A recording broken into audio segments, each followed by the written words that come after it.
So when they announced, this is for both of you, when they announced that Kenobi was going to be a show, was it just like, oh my god, yes, this is perfect for us? How did that make you both feel? Like, were you like, this is our moment to shine type of situation? It was in phases, I would say. It was first excitement, and then like, oh god, I hope they don't screw it up, or oh god, I hope it's not like so over the top. We were hoping for something dramatic, not there's nothing wrong with lightsaber battles and pew pew and action and all the things that we love about Star Wars, but we wanted the depth that we crave with this particular character and his best friend. And so I mean, I don't want to speak for both of us, but I know that we were both extremely excited to see Ewan back, to see Hayden back, to see new characters introduced, like where they were going to go with that, how it was going to build on the story. And we just know that Ewan can do it. And I think now that the show is completed, he did it. Oh He yeah, did the thing. killed it. Yeah, and I think that kind of he was like unfettered in a way because in the prequels George Lucas was directing and or at least producing and he has a certain sensibility of the way he likes his actors to perform and you see it in his other productions as well. It's not just a Star Wars thing, it's a George Lucas kind of sensibility. And Ewan was an executive producer on this. And if you've seen his work in recent years as he's become a director and an executive producer, you see he's bringing a lot more like emotional depth. And this is the perfect character and the perfect time to explore that depth for this character. So it was just like, I was very excited to see what they were going to do, but I was really nervous because he's such a favorite character. And Luke was my favorite character. And that was hard to watch some of the stuff that happened in the prequels, or I'm sorry, the sequels. So I was very nervous that was going to be repeated again in the show, but I was very, very happy with most of the decisions that were made. Now, I listened to the episode of your show, which I think was the Kenobi finale. So I know the answer to this question. I'm asking it for Tim in the audience. Um, how did you both feel they executed on your hopes and aspirations for the show? Well, there's a lot of I'm sobbing. Oh, dude. yeah.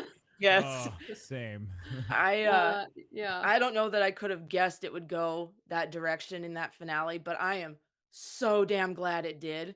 It was the moments the moments between Vader, Anakin, and Obi-Wan were chills.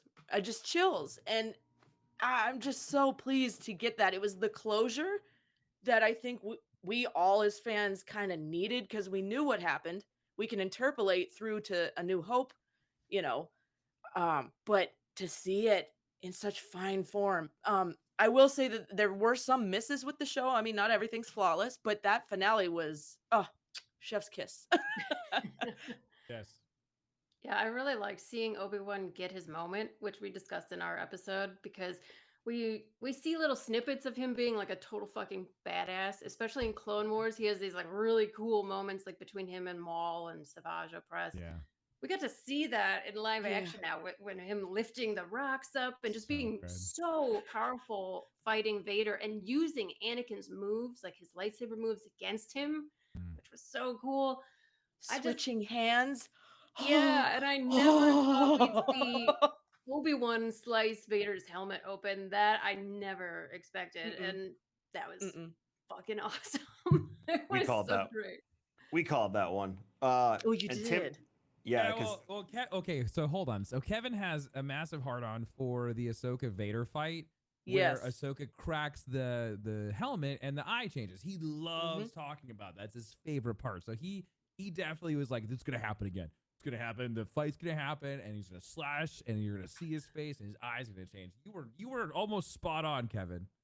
But they I used saw an awesome TikTok breakdown of the lights changing for the lightsabers Yes. on Yeah, when it was that's what they Anakin used and when it instead. was Vader. It was so awesome when it was slowed down and just like you saw the pacing of it.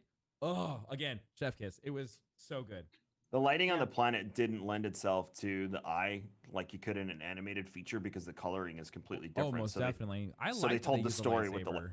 Yeah, that's how they Yeah. told the story. Yeah, it this was time, really through pretty. It was lightsaber really colors. well done. And then like I didn't catch it the first time because I was so caught up and just like, holy shit, this is happening. It's so crazy. But like getting to actually like go back and watch that again, you really appreciate just the cinematography that was used for that scene.